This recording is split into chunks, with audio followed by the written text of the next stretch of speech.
Hey y'all, happy Saturday to you.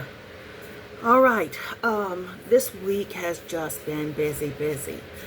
There's just an appointment almost every day, and it's just, my hair's doing its own thing. Great, whatever. I don't care.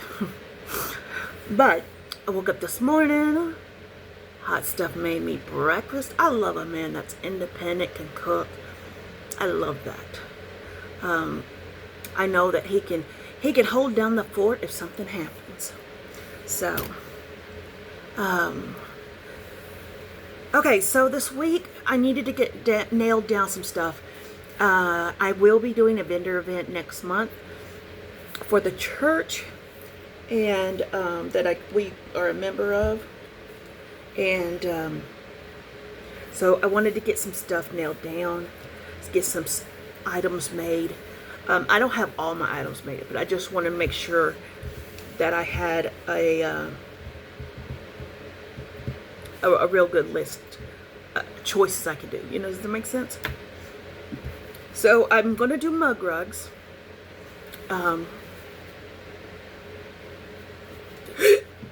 Excuse me. This side's blank for your coffee cup, obviously, or your water glass. It can sit on the nightstand table. It doesn't have to be a mug rug, but it's the front, and then a layer of fleece, and then the back, and you can see the cross on the back. So I'm doing it. This was kind of like my second attempt, and I'm not 100% happy with it, but I got really good feedback that I need to, whatever I'm doing, this color would do really well right here.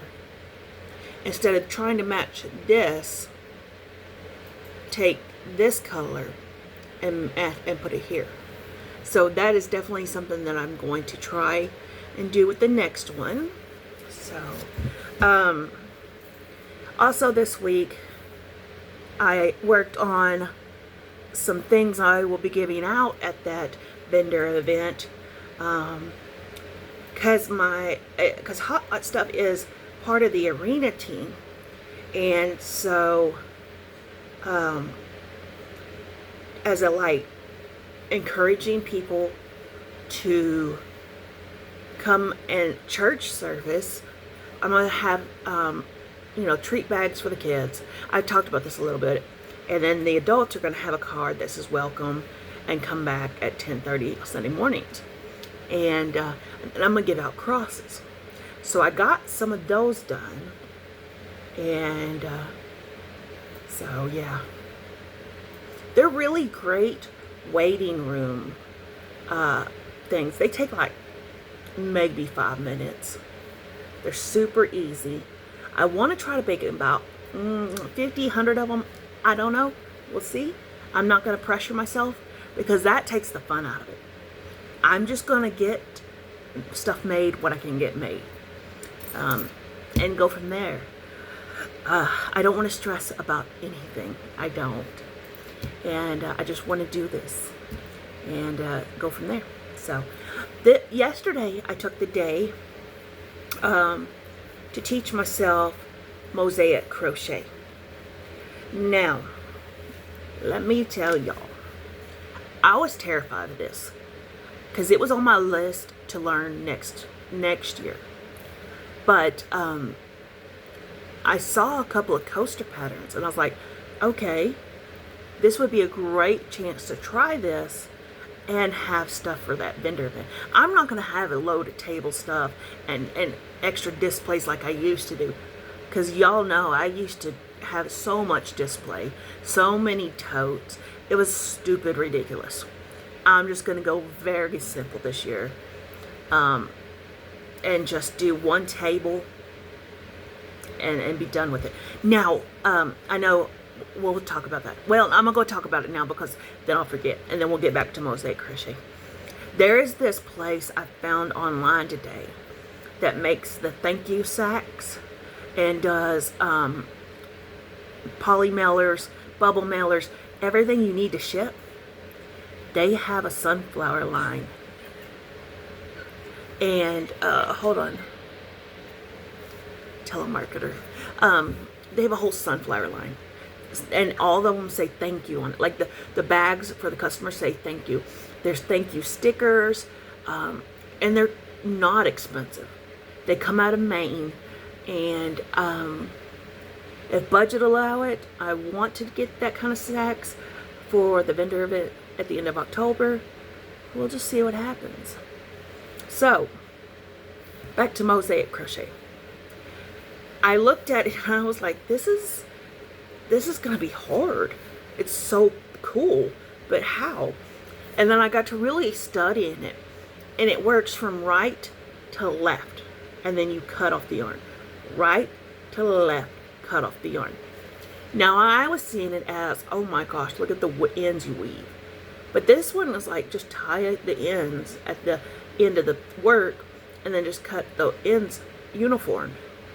And I was like, that's gonna come out. So I did some surgeon knots, because I'm terrified that would have come out. But the blankets have a border called an envelope border. I have not investigated that. But basically, if you can single crochet in the back loop and double crochet, you're golden. That's all you really need to know. So this star, I made a star coaster. It's made to look like this. I didn't screw it up. I followed it exactly. She's a little stout here. I don't know if I like that, because I was like, uh-oh, I messed something up. But if I look at the picture that is with the pattern, she's just a stout little girl. I don't know. It does look a little like I need to, I don't know, I don't block stuff. And being a coaster, it don't really matter. It's kind of like a mug rug, but a short version. I don't know. But I tied the surgeon knots. What I do is I tie a regular knot. Because if you try to do a surgeon knot on just straight up, it don't hold as well. So I did a straight knot, and then I did a surgeon knot. And this is what the back looks like. You see every row is changed. And it took me forever because I get distracted. And I don't know, that's been I'm fighting that hard lately. I don't know what to do about that, but I can't seem to focus. So we'll see. But I have another one that's a heart, and I'm going to try that one next. But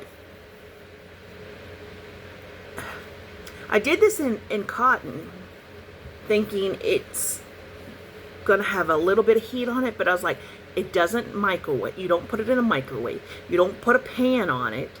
You know, it's very, it's just for coffee cup or ice water or whatever. So I think I'm gonna try a couple in acrylic and see what happens. Because I used a 4mm hook. I used a smaller hook than necessary because I just don't like that holy look. But that's part of it, because you can see the purple. And I don't know about if I like that or not, because it looks like you're carrying your yarn when you're not. But that's the look. That's the look. I want to do a Halloween one. There's a Christmas one I want to do. There's even a gingerbread one. Because my stepmom does gingerbread on her Christmas trees. But she says she's not doing any decorations or anything, because they usually leave for Christmas to usually Disney. I don't know where they've been going lately. So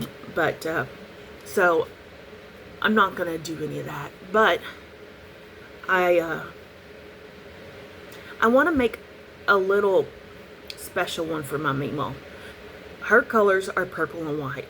Like her bedroom is purple, and then she's got a beautiful white, crisp white leather sofa in her bedroom, and it sits in front of these gorgeous windows. It's just beautiful, absolutely beautiful. And I'm also going to make her one of these, and I'm going to try to get it more purple and white. I definitely am not going to do white on this side. So I'm probably going to do purple. I don't know yet. I don't know. I'm not going to do I don't know. We'll figure that out later.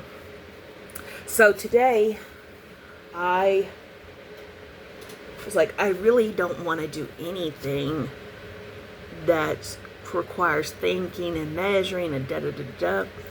So I've been having this cross-stitch project in my back pocket for a while. I had it all set up. And I was like, what am I going to start this? And I was like, you know what? I don't feel like doing queen size cross stitch piece right now. So there's these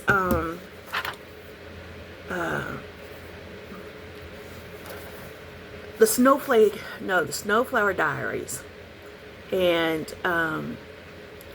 it's called Joyful World, and it's January through December. Now, the first person I saw that was doing these, oh, what is her name? She does them in her little studio, and her name starts with a T. And she's absolutely amazing. She's really cool. She says she has a lot of whips. And I can't do that. I just can't. That would be so overwhelming. I don't mind having, less than 5, but I can't have almost 90. Taryn. Is that her name? Taryn? Gorgeous hair. Yeah. So, anyway, these are free, but I don't know. I'm not going to show that part. But this is what it's supposed to look like. This down here may not happen because it's called the eyelet stitch, and I don't know anything about that. But on the other hand, I kind of want to do it to just push myself to see if it can be done. Because if it can't be done and I can't wrap my brain around it and start stressing about it, then I'm just going to take it out. It's not a big deal. There's sometimes stuff doesn't get put in cross stitch because I know it's stressful and I can't wrap my brain around it, and I'm not going to do it. It's my cross stitch at the end of the day. So anyway, the thread I am using is, I have random selections. Nothing's really organized, but I have a lot of J&P coats, and I love that yarn. I mean, not yarn, floss. It's vintage. It's a lot of vintage. To me, that is my go-to over DMC. I have a complete DMC collection, but I don't like using it if I can avoid it. So I just do it by color family and get as close as I can, because some of these colors, I don't know. I don't know if they belong in the orange. I don't know if they belong in the yellows. I don't know. And so I just go through here and just find whatever color family is close.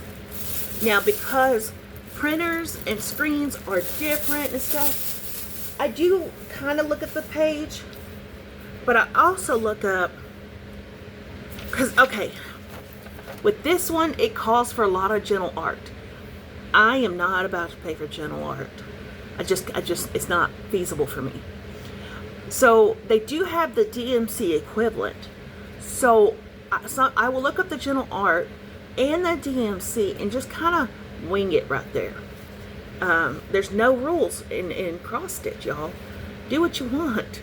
Y'all all know that I don't follow directions very well, and I just do what I want, and it gets me in the same place, so what does it matter? So anyway, Hot Stuff's looking good. I would show him, but he don't have no pants on. So I love the eye roll. I love it. So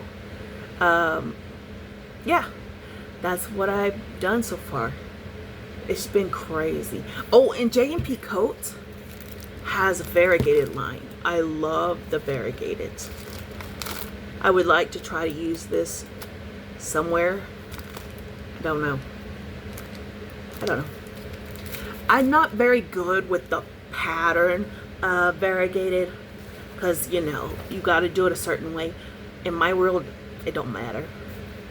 Now, I believe every heading is a different color scheme. Or, I mean, up here, I think. And if that's the case, this is like this calls for the Gentle Art Apple Cider DMC 420. And that's what they use for the border. I think I might try to find a variegated brown in that pile and do the titles in variegated. I think that would look really cool.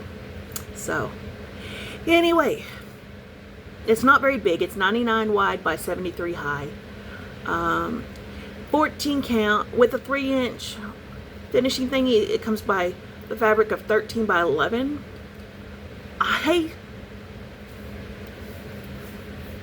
I put no border on it. And I cut them 8 by 8. Well, I probably screwed myself, maybe, but I didn't want a border per se. You know what I'm saying? I am going to sew around the edges, or I'm going to put it on mat board, sticky mat board, or I just might put it on poster board and then find a picture frame where I can just take it out and put it in, take it out, put it in.